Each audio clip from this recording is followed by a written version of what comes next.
Mesdames, Messieurs, chers web téléspectateurs, bienvenue sur Afrique Today. Le reportage que vous allez suivre présente la situation d'une maman au bord du désespoir et celle de son fils malade depuis près de 20 ans.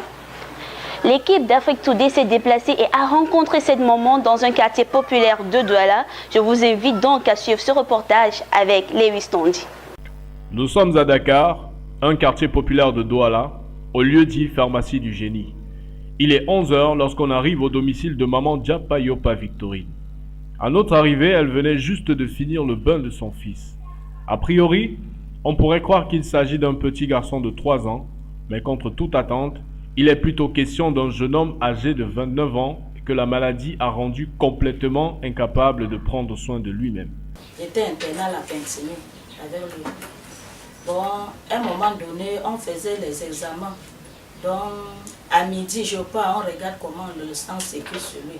14h, je repars, 22h, je repars. Mais je ne savais pas, moi, quelle maladie il s'agissait. Donc, après la radio, j'ai demandé à la dame, au docteur que l'enfant a souffert de quoi. Elle me dit seulement, non, madame, ton enfant ne doit pas mourir, il ne doit pas mourir. Il s'appelle Tchangwa Gaëtan.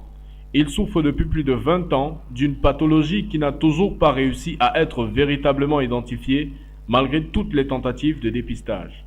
Après avoir parcouru plusieurs formations sanitaires à la recherche d'un meilleur état de santé pour son fils, maman Victorine va aussi recourir aux traitements traditionnels et coutumiers. Hélas, l'issue de cette tentative se montrera tout aussi infructueuse que les précédentes. Depuis ce temps-là, je marchais dans les hôpitaux.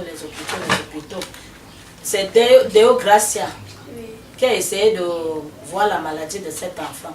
Parce que dans d'autres hôpitaux, on me prescrivait tous les remèdes comme ça. C'est à Deo Gracia qu'on m'a envoyé aller faire les examens, que je m'en vais voir un cardiologue. Après avoir déjà fait pour les échos, les radios, tout, ils m'ont dit que c'est le problème d'un cardiologue. Je suis allée là-bas maintenant, ils m'ont envoyé d'abord à l'hôpital garnison militaire. L'autre là où c'était on mettait les trucs sur la tête là. Et après maintenant, je suis allée à l'hôpital général, faire le coqueur. Je suis rentrée maintenant.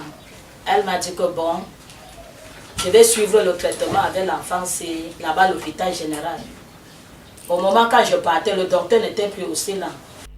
Aîné d'une famille de 3 enfants dont le père atteint d'une crise mentale et qui s'est traduite par un ensemble de comportements déviants et qui l'a finalement amené à fuguer complètement du domicile familial, Gaëtan n'a pas eu la chance, comme beaucoup de jeunes Camerounais de son âge, de poursuivre ses études interrompues depuis la classe de CM2.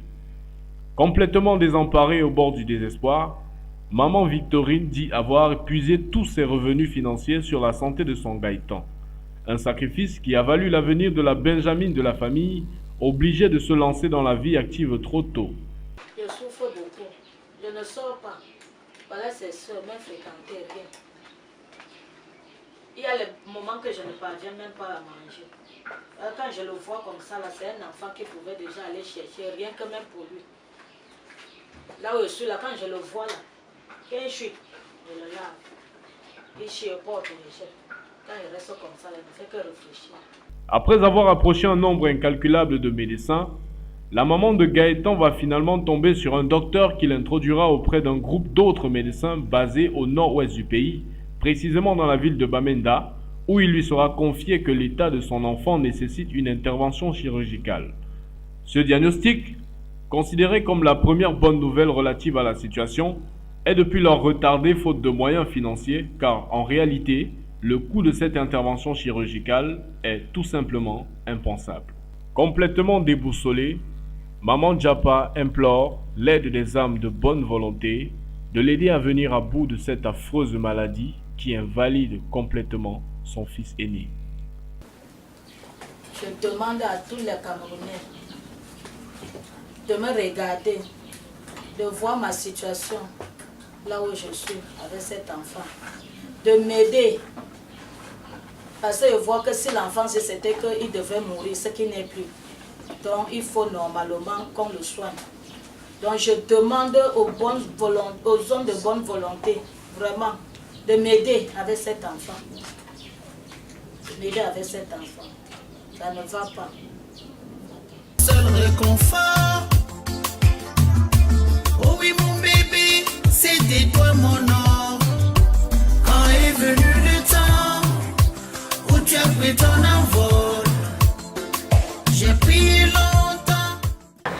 regarder ce reportage plein d'émotions et de sensations fortes, où une maman nous a ouvert les portes de son domicile et ceux de son cœur, en nous transportant vers son univers à elle, son quotidien plein de détresse, faiblesse, souffrance et tristesse.